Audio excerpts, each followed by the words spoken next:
Now, you're very welcome along to this evening's football show. Needless to say, the Stephen Kenny, Mick McCarthy situation, the main talking point on the show this evening. Later on, myself and Nathan Murphy will chat through a few specifics. We'll bring you part of the Damien Delaney, Gary Breen discussion yesterday, which was very interesting on a few fronts. In the meantime, we're going to hear from David Meyler. First, regarding the timeline of all of this, on Saturday, the news was broken here, followed shortly by an FAI statement shortly after that. And then on Saturday evening, we were all very curious, to see what Mick McCarthy's response to the decision was. And as you'll see here, Mick was incredibly magnanimous and classy to the end. Here was Mick speaking on FAI TV Saturday evening.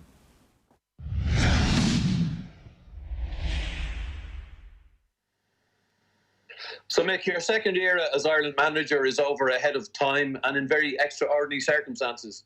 What are your thoughts today? Yeah, well, as you say, Cole, extraordinary circumstances for everybody, actually. With the coronavirus that's going on, the way football's been cancelled, worldwide. So, the European Championships has had to be done as well. What are my thoughts?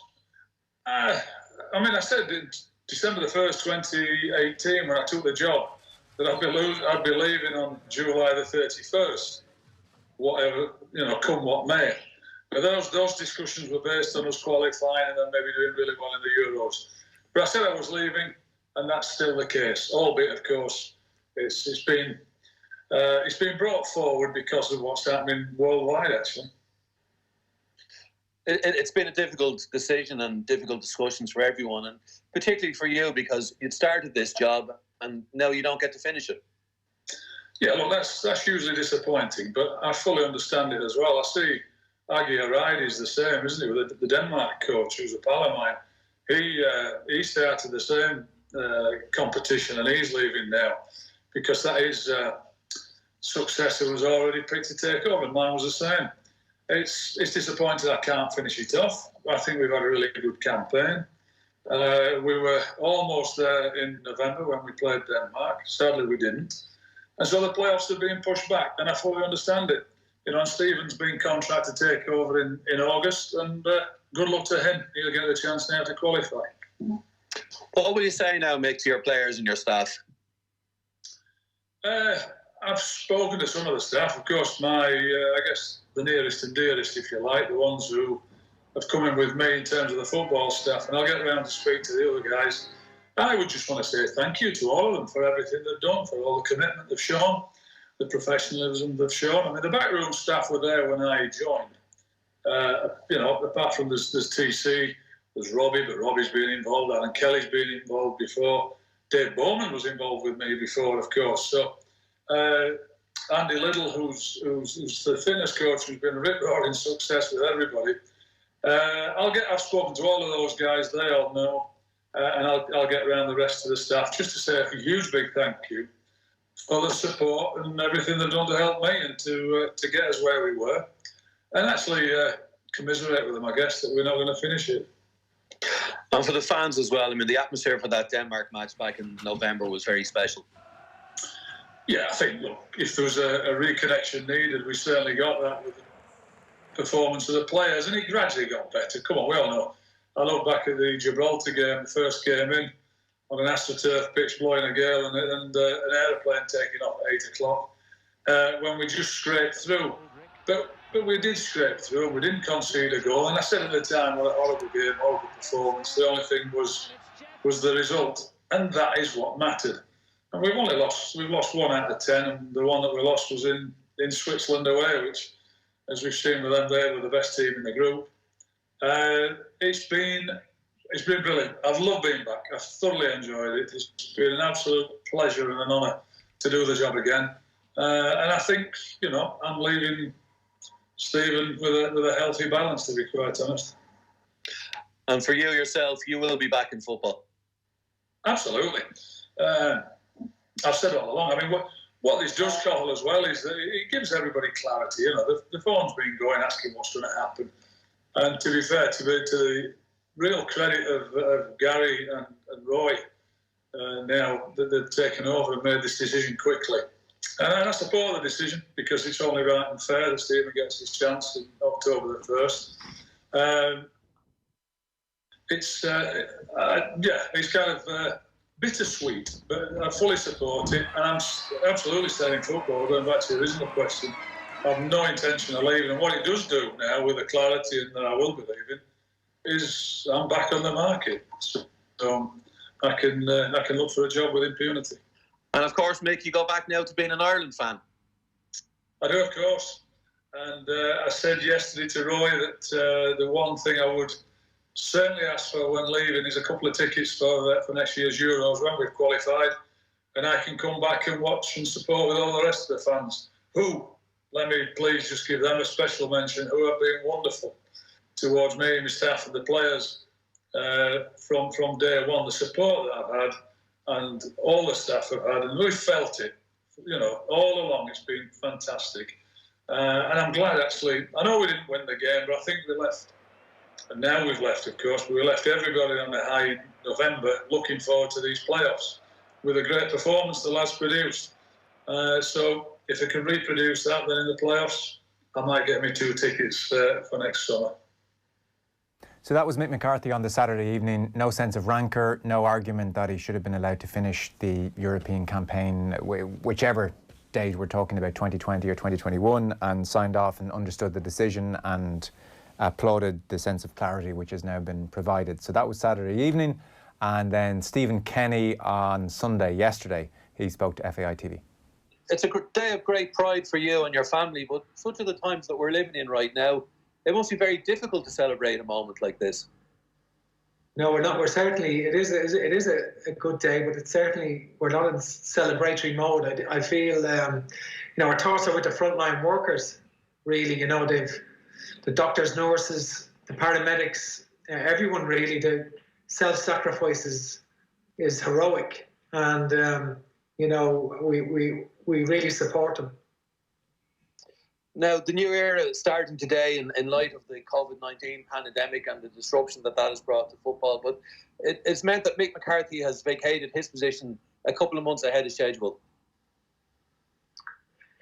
Yes, I mean, Mick's obviously had a tremendous career as captain of Ireland and as manager of Ireland on 2 occasions, and he leaves a legacy behind him, and certainly it's just unfortunate, with the cancellation of the matches. It's been an unfortunate situation, but he's revered in Ireland, and the contributions over the last couple of years of Robbie Keane and Terry Connor also, and all of the staff. Football, of course, Stephen, is on hold at the moment, but we hope to be back playing sooner rather than later. And what a prospect you have ahead with the year ahead of you. Yeah, I feel it's an incredible year, really unprecedented. You've got the Euro playoff against Slovakia, of course, and we've got the Nations League, 6 games in the Nations League, and also World Cup qualifiers this year. So that's never happened before, where you've got Euro playoffs, Nations League, and World Cup qualifiers in the same calendar year. 9 games between September and November. An incredible schedule, and very, very exciting. Very, very exciting year, and we've a lot to look forward to. And confirmation today that Keith Andrews, Damien Duff and Alan Kelly are going to be working with you with the senior team. You must be delighted with their appointments. Yeah, Keith has been coaching the Ireland under 16s, 17s and 18s, and coached with the under 21s for me this year.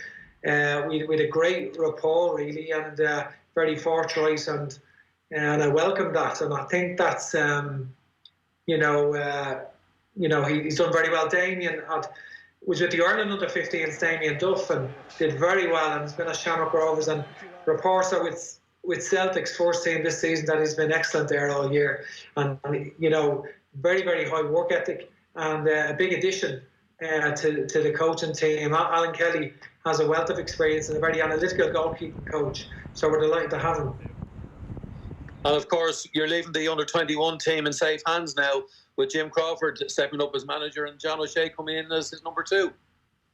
Yeah, Jim Crawford, was Ireland under-18 manager, and then he came in last year with the under-21s, and he's made a great contribution really over the campaign. We're winning the group at the moment with 3 games left and in the group, and so to try and qualify for the under-21 European Championships, that has now been put back a year, of course, and John O'Shea alongside him, a lot of experience working with Reading, and I'm sure they'll look forward to that challenge as well.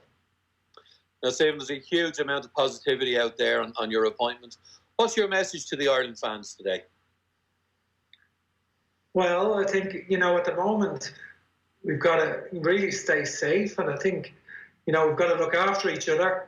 And, there's a lot of, it's a lot of tragedy throughout Europe, and in Ireland, people have been very, very disciplined throughout the country, and hopefully we get the benefits from that. A lot of people have lost their lives, of course, and our thoughts are with them.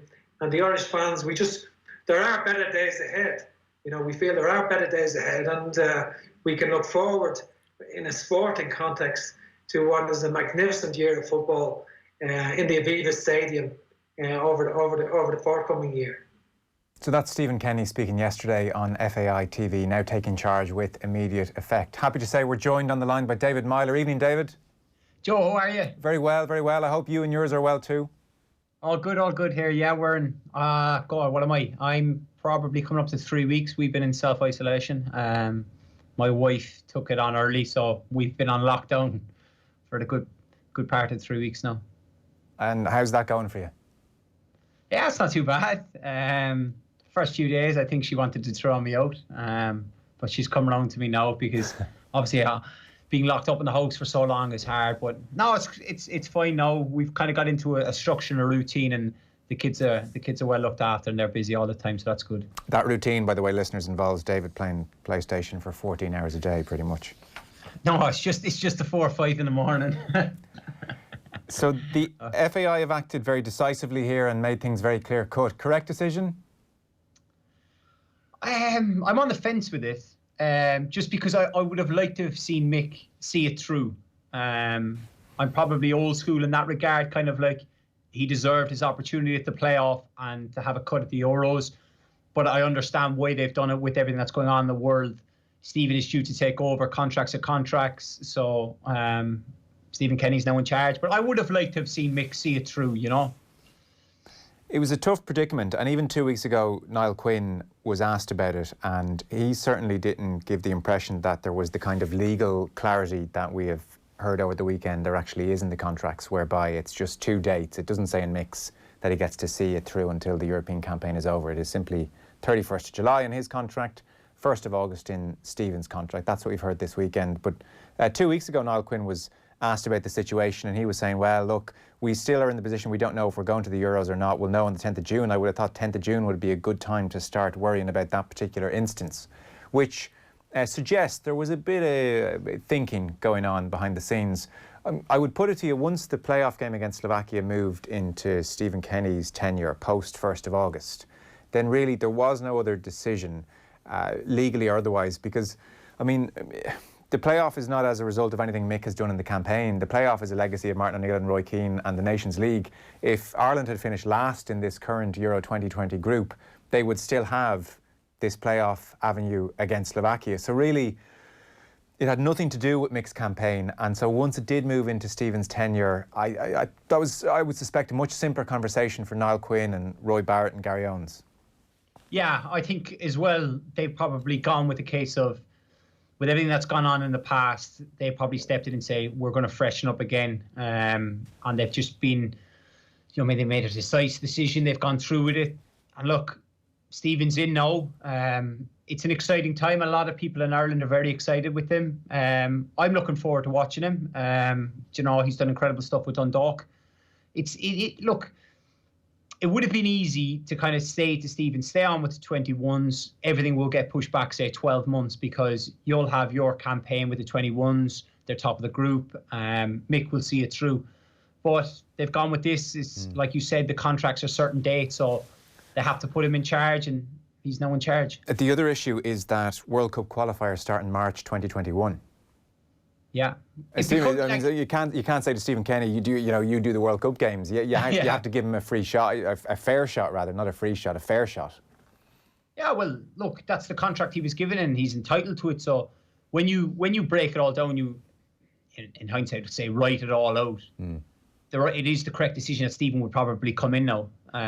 Because like you said, we just heard him previously talking there. He's 9 games between September and November, which is going to be a lot of football. It's a lot of international football, and a lot of those games, like you said, are the Nations League, the playoff, and then World Cup qualifiers.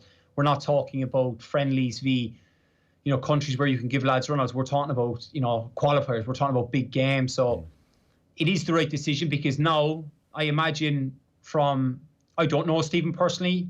From the people I've spoken to who've worked with him, who've dealt with him, even when I've listened to him, I imagine he's already started his work. I imagine he's probably been in touch with players. He's drawn out his plan and he's getting himself prepared, which I think is good from the FAI, because they've given him a lot of time to prepare and get everything ready for when he does actually get to get games and get training sessions with the lads. We had Gary Owens on yesterday. He's the FAI's interim chief executive, and he was certainly saying the hope is, and you suspect that hope is based on murmurings from within UEFA. I'm sure they're able to have back and forth and chats and back channels to see what the latest state of play is. He was saying the hope is that the Slovakia game will be more in the November window, which would give Stephen Kenny the Bulgaria game and the Finland game in the Nations League, i.e. his first game in charge will not be joining the squad 3 days out from this crucial, incredible stakes playoff against Slovakia. So you suspect, the FAI are probably operating on that fairly firm footing, and that would have helped the decision as well, because that allows him get in there and get 7-10 days with the team. Yeah, well, if you're talking about he's going to have the Bulgaria game, the Finland game before the playoff, that's crucial, rather than if we were to come straight in, the first game was the Slovakia game. You imagine, preparations would probably be overkill, because he'd be trying to deliver so many messages to get his points across that it mightn't have worked. Whereas now, like you said, he's the 2 games, so he has a full camp to actually prepare. And fellas, then once they come back in for the next game, which will, like you said, be the Slovakia game, fellas have a fair idea of what Stephen's about, how he works, and what he's looking for him. So maybe that was probably part of the decision as well, in the sense that if it was one game, they might have said to Mick, do you know what, we might give you the game. You never know, because Mick would know the group, whereas I know a lot of the lads wouldn't have worked with Stephen before, but certainly in the regards, it's good. It is certainly good that he has the 2 games going into the playoff game. Yeah. In Dan McDonald's piece yesterday in the Sunday Independent, he had a source from the FAI who said as well at a decision that, frankly, they just wanted to be seen to do things by the book, right and proper, and if this is what the contract said, then we transparent, and we stick to the contracts, and that was part of their thinking. In terms of what you're expecting from Stephen Kenny, even in the short-ish term, and by that I mean he gets in hopefully, and it's the Bulgaria and Finland game, and then there are the playoff games, we hope plural, against Slovakia and beyond. There's been much talk about his ethos and the kind of football he likes to play. That's not something that can just magically happen overnight. He may also bring in younger players. I mean, Glenn Whelan, with each passing month gets that bit older, and the older you get, the more you decondition, the more quickly you decondition. So there's a few things up in the air here. What are you expecting from Kenny across those first 2-3 games? Well, everybody's talking about, certainly the style of football the under-21s have played under Stephen, and, the very successful Dundalk team he's had. You're going to imagine that he's going to try and implement that style of getting them, to, play with the ball. But my issue with it all will be, when we go to play in these games, like the Bulgaria game, Finland game, and certainly the Slovakia game, this is men's senior football. It's going to be a lot people. I listened yesterday to Gary and Damien. For those, that was Gary Breen and Damien Delaney. I imagine you can catch it back. The 2 of them were going tit for tat about different things and all that. We were always set up under Martin, and I imagine the lads, the ones I've spoken to, I'm still really close with under Mick. It wasn't as if any messages were any different. like Stephen will of course come in and he'll give them a lift, and he will bring a freshness and eagerness. Like it's the biggest job that any manager, any Irish manager could have, is obviously that.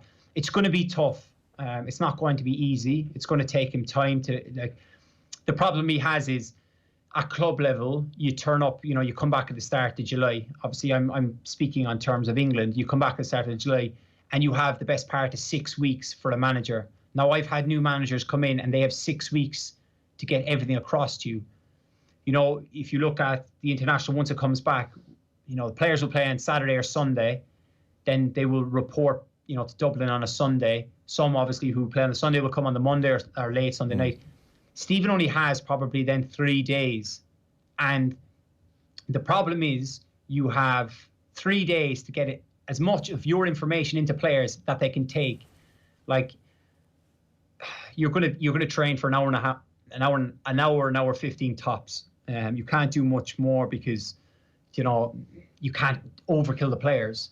He'll have 3-4 days, but even the day before a game is a lighter session. You might run through set pieces, etc. But it's his time on the pitch now is going to be crucial. That it's a case of can I get them in, show them what I want, and can they go and do that? I play the games, like people say, under Martin O'Neill. That's who I played the most under. We were never told get on the ball. Martin always told us to get on the ball. The amount of arguments I had with Martin about not getting on the ball, not playing forward, all this. A lot of it comes down to the players. The messages from Martin to Mick to now Stephen is get on the ball and play. It always has been, it always will be. But it will come down to the players wanting the ball. And at times I felt it, we were out of possession for long periods. I mightn't have gone and received the ball off the right back or the left back or the midfielders, because you're trying to catch your second wind after, working so hard to win possession back. But it's look, I don't want to sound negative. Like I'm excited. You're not. That's a fantastic insight to get from you, because there is this hope that he will be able to work a touch of magic very quickly. And we watch what the under-21s did. We watch what Dundalk did in Europe. That was the thing for me personally, which gave me a real sense that this guy was doing special things that we haven't necessarily seen from lots of Irish teams. The way Dundalk were so good in so many games, in possession, playing a good football, also a pragmatic football when they needed to. But it's good to get your viewpoint that under Mick and Martin there was still encouragement to get on the ball. I guess the hope is that Kenny will almost insist on it, maybe, in a way that those two didn't. It will be absolutely fundamental to his approach, and he will only pick players who will absolutely do it. Yeah, no, but even so, like I didn't play under Mick, right? So I can't speak on behalf of Mick, but sure. I know enough lads, and I imagine. Look, I know for a fact because, I played under Martin. Like I was fortunate to captain Ireland under Martin. Martin told us to get on the ball. Martin told us to go and play. And people came up with this thing, we didn't know what we were doing. Like, the last thing Martin said before we went out for a warm-up was, do you all know what you're doing? Now, in that group of players I played with, like, towards, the Euros in 16, you had obviously Robbie, John, Glenn. They had no problem going to Martin. I certainly didn't. Seamus Coleman didn't. Other players didn't have a problem. Yes, I might say there might have been 2 or 3 of the lads who, it was their second or third camp, they mightn't have been able to go to Martin. But if you're an international footballer and you're representing your country, you've got to know why you're there. You've got to be able to play at your club that has gotten you this recognition to go on to, represent your country. You've got to know how to play. Will it change drastically? I don't think so. Even for these young boys who are coming through, there are some very exciting players coming through. I've watched the 21s, they are exciting, but going from under 21 football to first team football at international level is a total different kettle of fish. Playing even when you play in the championship, to go and play internationally, the demands are so there's so much more. If you stop and think about it, like international football, every country is picking the best 23 players in their country. obviously you can exclude, say, suspensions or injuries, but they're the best players at that time available. So, like, they are all good players. It's like, it nearly annoyed me the times when we did play Gibraltar. Like, Gibraltar weren't as good as Ireland, but you've also got 11 lads that are, trying their best for their country. Like, I heard a quote a few years ago that, professional sport is the only sport where somebody's physically trying to stop you doing your job to the best of your ability. And if you think about that, like when we go out and play, fellas are physically trying to stop you. I'm trying to stop the player doing well, Now, I want us to go and play beautiful football. Like, look, if Stephen can get me Barcelona, like I'm watching them, then fantastic. It's going to be difficult, though. That's the only thing. And I don't want people have such high expectation and they're so excited, and that's great. And I want us to qualify for every major tournament. But then if it doesn't work out, don't just turn on him. We still need to support him and the team, etc., Yes. Well, I would hope that would be the case. I would hope people are at a stage now where we've had Trapattoni, we've had Martin O'Neill and Roy Keane, we've had Mick McCarthy. Maybe that was a certain type of approach, notwithstanding what you're telling me about what the likes of O'Neill would have said to you about how he wanted you to get on the ball. But if I'm to kind of bluntly pigeonhole them for a second, that's a certain type of approach. So you feel Stephen Kenny will try and play a more expansive brand, and that will take time. Like, we as a footballing public may have to have a lot of patience. That may involve pain of not qualifying for the Euros. That may involve the pain of not qualifying for World Cup. But if we see signs of progress, then you stick by it and give it more of an opportunity, and maybe into the following European campaign if there's enough signs of progress there. And maybe we're at the point where we just have to do that. But I take what you're saying. We have to be very realistic, and all the points you've made about the difficulties of international football, I don't doubt. And, for us to expect that by the second half of the Bulgaria game in September, we'll be fizzing the ball around and have 65% possession, that's probably asking a bit too much. It'll take him a while to figure out his starting 11. Yeah, of course. You've touched on it with different things about, will he bring through some of the under-21s? Like, you touched on Glenn Whelan. Obviously, Glenn is an older, experienced head now. Will Stephen select Glenn? Obviously, there's a lot of high hopes on Jason Malumbi. Yeah. Will he make the step up? James McCarthy's back in the fold. We don't know how well, where he is. That's another factor. But central midfield is definitely an area which jumps out. Well, please God, and I hope it, and I stand by this, if James is still hands down our best midfielder. He's been very unfortunate with injuries, but that young fella is an incredible midfielder. And if we can keep him fit and available for Ireland, the performance he had leading up to the Euros in 2016, everything, like the night against Germany where Shane scored, James was the best player in the park. And if we can keep him fit and playing, then I guarantee you Stephen will play him, because the boy's incredible. But like you said, it's tough. You've got a couple of lads, especially with this. Say if we're going to come back. So if you start in the autumn internationals, I know the rugby boys call it that, but if we're starting, say, September, October, November, then lads are going to be another 6 months older. So it's going to be, where are you at then? And these young lads are 6 months more advanced. So who knows what way he'll go. A final word, David, maybe on Mick and his reign. There's the on-the-pitch stuff, and just to jog the memory almost, there's the first game against Gibraltar. That's the night John Delaney is made Executive Vice President. And then a few days later, there's the Georgia game, which is the tennis balls night. So it was an odd start to the campaign for those reasons. Where it really seemed to have a bit of momentum was the 1-1 draw then in June 2019 away to Denmark. They beat Gibraltar as well. September, the 1-1 draw at home to Switzerland. Probably October of last year, the 0-0 draw in Georgia, the loss to Switzerland, it just maybe lost that sense of momentum. And then they had a go against Denmark. It finished 1-1 ultimately, but it was an up-tempo effort. I mean, you can spin it both ways. It's one defeat in 10, and it's a steady into the ship, and it's a reconnection with the fans and all that kind of stuff. Or equally, you can say, well, Ireland only beat Gibraltar twice and Georgia once, struggled for goals. There wasn't that much, there were no huge signs of great progress. So that's the on-the-field stuff. Get your thoughts on that.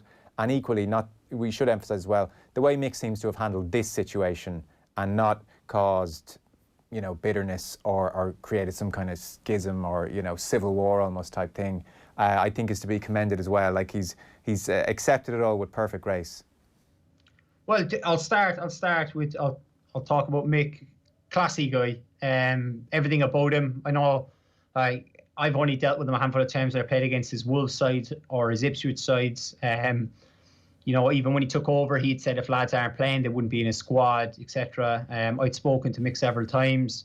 I was, fighting an injury, whatever. But like everything about him was, a breath of fresh air, and he was a lovely man to deal with. Everything about him, all the lads speak really highly of him. The players I know that have played under him from the previous generations, like a Wolves, like I said, in Ipswich, everyone speaks highly about him, and you can just see, it was a lift. On the results, I think it goes to the Georgia and Switzerland games were just disappointing. Georgia away in that. I think a lot of people were frustrated. Like the Denmark game at the end is almost a free shot in a sense that like we've nothing to lose. We just kind of go at it. I think players more so than the manager will look back on that and say, we've left that behind, like we could have done more. I think Mick has probably done everything he can. It's just that the players haven't done it all, if that makes sense. Like if I go back to my qualifying campaign with the Euros, like the Scotland game tore us up, and then obviously to come back and beat Germany or whatever and get results against Germany was huge. And if you look at the World Cup for 18. Like going to Wales or whatever, but then like there was other games where we could have done more, and it's almost as if the players really take that. Certainly, they mightn't speak out about it in public, but the players know that they could have done more. Certain individuals themselves will look in the mirror and say, "I should have done more in that game" or whatever. But I think look, Mick's come in, as you said. There's been a lift. There's been no big night. No big night, really. The away, Nick and the away draw at Denmark, probably kind of the big moment. But there's been that Germany result you mentioned, or the Wales result. That never happened this campaign. So it'll fade a little bit in the memory, I think, in a couple of years. Yeah. Probably the worst thing is it'll probably be remembered for everything that's going on with the coronavirus and whatever. And certainly with Stephen coming in, there's this, everybody's excited now to see what we're going to get and how it's going to go. So I don't think it will be forgotten, but it won't be like we could sit here and have a conversation about, Ireland v Holland when McAteer scored. That kind of big moment you're talking about. There's no big moment from that campaign that in those games. There's no big game that stood out, but still the same thing. It's like when Trapattoni left and Martin and Roy came in, there was a big lift. Obviously, we had good success at the start, and then obviously missing out in the World Cup, then there was that down, and then Mick came in, and there was another lift, and now Mick has moved on. Now Stephen's come in, there's another big lift. So it's good. At least they're identifying it, and, it's exciting times for Irish football. Listen, great stuff, David. Much appreciated, and we'll talk to you soon, I'm sure. Stay safe and all that business. Thanks a million. Thanks, Joe. You too. You stay safe. Football on Off the Ball. With Paddy Power, the greatest football partnership since Jeff and Heskey.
Football on Off the Ball. With Paddy Power, the greatest football partnership since Shearer and Owen. Now you're welcome back. Nathan Murphy is alongside me. Hello. How are you? Very well. Interesting from David Meyler there. He's not trying to be negative by any means, and I don't think he was, but he was very realistic. We're all very excited about Stephen Kenny and what he can do, with good reason. We've seen it with our own eyes over the last couple of years, but it is almost striking and kind of jarring when someone who's been there and done it is almost trying to get across that actually it's not so easy to translate what we've seen elsewhere to international level. It's going to take time. It's going to be tricky. And I must say I'm torn because I heed what he's saying, how can you not? And yet part of me looks at what Kenny has done, as I said to him, with Dundalk and the under-21s, and maybe there is a feeling that we haven't got the maximum out of our players, and maybe there have been more technical players who haven't played. So I still have the nagging hope, actually, that things will improve. And that's what's going to be fascinating about the Kenny regime. From Trapattoni to O'Neill to McCarthy, there has been this debate, and the debate is boiled down to, do we have the players? Do we have the players? And now we're going to find out for sure, I suspect. Well, Stephen Kenny is on the record, I think, many times over the years saying that we do have the players, that we have players who can do things technically better than we have seen when they're in a green jersey. And while I totally go along with what David's saying, that international football and particularly big qualification games is a huge step up on even what Dundalk have achieved, and particularly from the 21s, it's hard to imagine that he would stand over some of the performances that we've seen in recent times. It doesn't need to be 65% possession, but I would imagine that quite quickly against lesser opposition. Remember, that's been a big part of the problem, that even weaker international sides have come to Dublin and have gotten fared 50-50 in terms of possession at the very least, and looked far more comfortable and had a far better game plan when in possession of the ball. I would expect that to change quite quickly. You only have to look at that under-21 performance against Italy, where they more than matched a far superior and far more experienced Italian side in terms of possession on the ball. So it may not be an instant transformation, and it's going to be fascinating to see how the autumn develops. Like, if they're talking about 9 matches in the space of 3 months, it's going to be a bit of a baptism of fire in terms of, like, we're talking about potential teams and potential midfielders and Glenn Whelan and Jason Malumbi. He's going to need everybody, you would expect. I would also 9 think, games in 3 months. I would also think it's ambitious. I mean, none of us know where the world is going. I mean, it will almost certainly be behind closed doors for starters, which may bring into question the amount of revenue the FAI are budgeting on from these games. But global travel is a long way off, so potentially behind closed doors, potentially home fans only, and none of us know. I mean, it would be fantastic if it all does go ahead, but that's a big question mark for starters. On the point you make about the lesser games, I think that's a key one, because when you go through the campaign, as I did with David there a moment ago, Ireland can always go to Switzerland and lose 2-0. That can just happen, especially away from home. But the Georgia game last October, 0-0 draw, Georgia 91st in the world. Ireland never controlled that game at all, never got a hold of it. The Danes did draw 0-0 there, but they bossed the game, controlled it, and Georgia hung on. Georgia did not hang on against Ireland that night. And that, even if we could get to a point where, when we're against players that are certainly going by their club form of a lesser standard and their world ranking of a lesser standard, that we can start to exert a bit of control of games. That would be a major step forward. Yeah, I think that's all that people want, that when they go and they watch Ireland, that they have a definite style of play. And I think a style of play that will get you against the likes of Georgia a better performance and a better result, but also one that you're not just going to flip on its head when you do go to an Italy or even against Switzerland or Denmark, that there will be at least an attempt to go and do the right thing all the time. For whatever reason, it hasn't happened. I know David, from listening to him there, and he's mentioned it many times, Seamus Coleman, when you talk to him, would say that the manager encourages them to be brave. They need to be braver in possession, and it doesn't happen. And that's the old conundrum of, do we have the players? And it'll be interesting to see how quickly there is a turnover in players. Again, this whole delay to the football season adds a whole host of complications. You mentioned Glenn Whelan, 6 months potentially without a game of football at the age of 36. Very hard to get back up to speed, you'd imagine, for international football. But I think there's probably going to be a pragmatism to Stephen Kenny, not to the extreme lengths maybe of a Martin O'Neill or Mick McCarthy, but maybe more so than the way that a lot of us have spoken about him. He's not going to go in and start 8 of these under-21s who are playing very little club football in a senior international. He's going to be incredibly excited, I'd imagine, to be working with the likes of even a Seamus Coleman, James McLean, Matt Doherty, players who are playing at a very, very high level, and seeing what he can do with those guys. I'd imagine he's going to be very fair and give all of them a chance. He's going to face the same conundrum of, is it Coleman or Matt Doherty? Maybe he finds a spot for the two of them. But over time, you'd expect the likes of Darragh O'Shea, who's been excellent for the 21s, that is key in the way that they play and in passing it out from the back, that there'll be a role for him in the team. And Molumby, in particular, is going to be an interesting one. Like, does he parachute him straight in? I just think, because, again, of the way the calendar is, like maybe you're just better off presuming that these matches do go ahead. But Jason Molumby just signed a new contract at Brighton. He goes back to Brighton at the end of this season. Is he playing first-team football in the Premier League for Brighton next season, or in the Championship, or is he sitting on the bench for Brighton? Like, these are all the factors that Stephen Kenny, as much as he started work right now, can't really consider till he gets to September and see who's match fit. But we've all these bright, promising attacking players coming through. Are they going to be playing first-team football by the time that comes around? Or does he end up sticking with Sean Maguire, who obviously had at Dundalk at one stage, or the likes of David McGoldrick?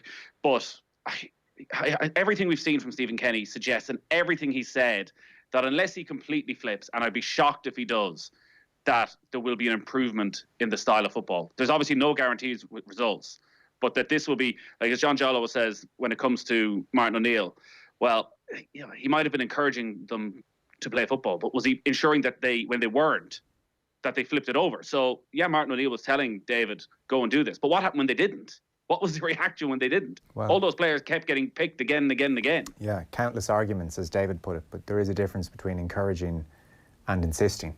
And you suspect there'll be more insisting going on, which is great. And it may require time, and there'll be a bedding in period, and you hope it goes well in the initial stages so that everybody gets on side and sees the beginnings of progress and light at the end of the tunnel, and there'll be bumps along the way, but that's just the nature of it.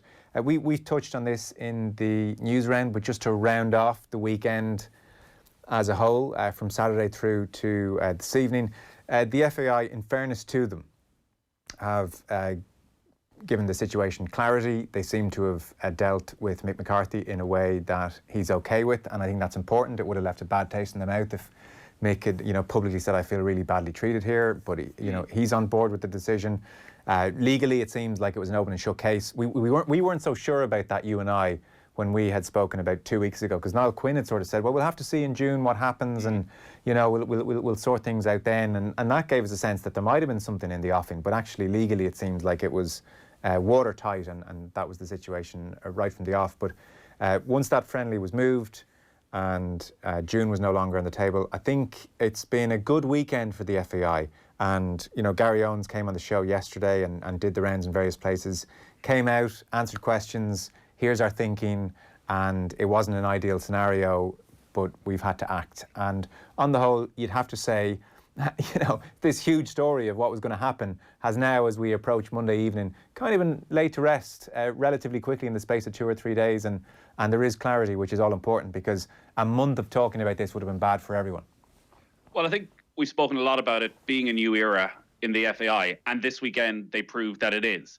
There's been a level of, I think, transparency, and listening to your interview with Gary Owens yesterday, answering questions in a way that they haven't been answered previously. And no startling revelations, but just being open and honest. And here's what we're facing. Here were the issues in terms of contracts, and here's how we sorted them out. Whereas particularly for the last 2-3 years, every small issue just escalated into this massive storm of controversy surrounding the FAI, where there was little or no talk around football. And this could have dragged on for the next 2 or 3 months, and maybe it would have given us something to talk about. But now it's just about the football. It's just about Stephen Kenny. There's obviously that still one little part with Robbie Keane to sort out. But again, that's a legacy of the previous regime. And I'd imagine they're trying to handle that in the right way, because we shouldn't forget, Robbie is arguably the greatest player to have pulled on a green jersey for what he's achieved in a green jersey, and deserves a lot of respect for that. And if there is a role for him, they'll find one. If there's not, they need to make sure they handle that properly as well, because he's a big, big figure in Irish football. And you want to make sure, if you are going to end that relationship, if it is going to end, that it's done properly. And everything we've seen so far suggests that they will. So I think it's been a good weekend for Irish football. Off the pitch, obviously, there's still quite a few issues in terms of finances that need to be sorted. If these 9 games do happen, which we all hope, September, October, November, it's hard to imagine them with attendances, but hopefully they sort of settle things on the revenue side also a little bit. So this was a very good weekend in how swiftly and decisively they took action here. Yeah, you can dig out the Gary Owens interview from yesterday, by the way. He said of the FAI's 200 staff, they don't expect to make any redundant. And also, I think he had the line that he's been in business a long time and he's handled companies in far worse situations than this. So I came away from the interview with him without all the answers, clearly, but with probably a sense of confidence that there is a degree of competency and calmness ongoing at the moment.